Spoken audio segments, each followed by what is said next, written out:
'Di ba? Nakakaloka. What if ibigay nyo? Kasi 'di ba nakakahiya naman. Grabe. Uy, speaking of yung gas na yan, naaalala nyo ba nung years ago nung nanalo ng gold medal si Heidi Lindia? Wow. Sobrang daming brands ang sumakay dun sa victory niya, dun sa pagkapanalo niya.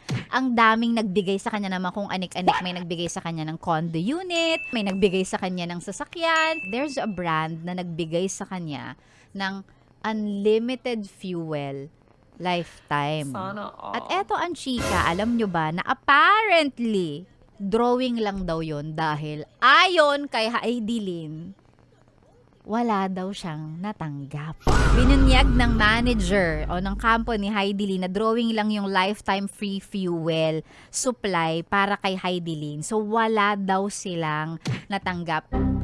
Tayo, of course, nung nag-resurface nga siya na para bang, "Hoy, Heidi Lin, baka naman may 5 liters ka dyan, pahingi naman, no?" 'Di ba? Sarap manghingi. But apparently, wala daw siyang natanggap. Na nga, wala tayong mahihingi sa kanya because wala ding binibigay sa kanya. Na para bang, okay, kayong mga brands, sumakay lang kayo dun sa pagkapanalo niya, dun sa Olympic gold winning niya. 'Di ba? Nakakaloka. What if ibigay nyo? Kasi 'di ba nakakahiya naman. Grabe.